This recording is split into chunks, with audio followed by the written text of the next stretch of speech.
Dengan kami Media Antv 7 News berita terkini. Tragedi Bubuk Mercon di Banyu Putih, satu dusun berguncang, rumah rata dengan tanah. Situbondo, suasana hening menjelang waktu salat zuhur di Dusun Mimbo, Desa Sumberanyar, Kecamatan Banyu Putih. Seketika berubah menjadi mencekam pada Rabu 18 Februari 2026. Sebuah ledakan dahsyat yang diduga berasal dari timbunan bubuk petasan menghancurkan sebuah rumah warga hingga rata dengan tanah dan menyebabkan kerusakan luas di pemukiman sekitarnya. Insiden ini mengakibatkan 1 orang meninggal dunia dan 6 lainnya luka-luka. Dengan 1 korban remaja dalam kondisi kritis, kronologi dentuman di tengah kumandang azan. Peristiwa bermula sekitar pukul 12 WIB, bertepatan dengan kumandang azan zuhur. Ledakan hebat bersumber dari rumah milik Ibu Kulsum 60. Berdasarkan kesaksian warga, getaran ledakan terasa hingga radius 1 km, membuat warga panik karena mengira terjadi gempa bumi.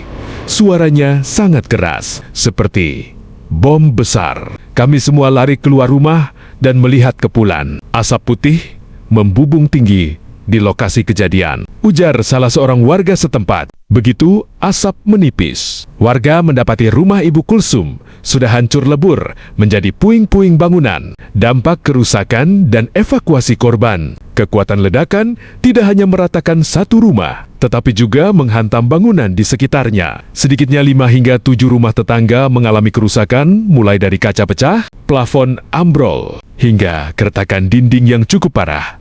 Proses evakuasi berlangsung dramatis. Warga bersama petugas gabungan berusaha mencari korban di balik tumpukan material beton dan kayu. Nahas, Supriyadi 50, ditemukan sudah tidak bernyawa akibat tertimbun reruntuhan bangunan utama. Sementara itu, 6 orang lainnya ditemukan dengan luka bakar di sekujur tubuh dan luka akibat hantaman material saat ini. Para korban tengah mendapatkan perawatan intensif. Berikut rinciannya: Abdurrahman 15 mengalami luka bakar serius hingga 90% di sekujur tubuhnya karena kondisi yang kritis. Ia segera dirujuk ke RSUD Dr. Abdurrahim untuk penanganan spesialis. Ibu Kulsum 60, pemilik rumah, mengalami patah tulang kaki kanan serta luka bakar. 5 korban lain atas nama Samsul 22, Riko 25, Faiz 20, dan Vino 15 saat ini dirawat di RSUD Asem Bagus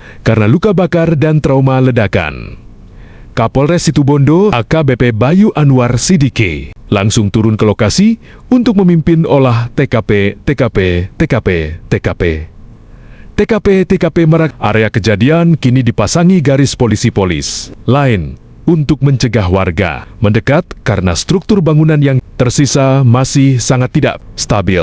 Kami menerjunkan tim jihandak penjinak bom dari Brimob Polda Jatim untuk memastikan tidak ada sisa bahan peledak atau bubuk mesiu yang masih aktif di bawah puing-puing. Kami juga mendalami asal-usula serbuk petasan dalam jumlah besar ini dan siapa yang bertanggung jawab atas produksi ilegal tersebut, tegas Kapolres Situbondo. Pemerintah daerah melalui BPBD Situbondo kini tengah mendata kerugian material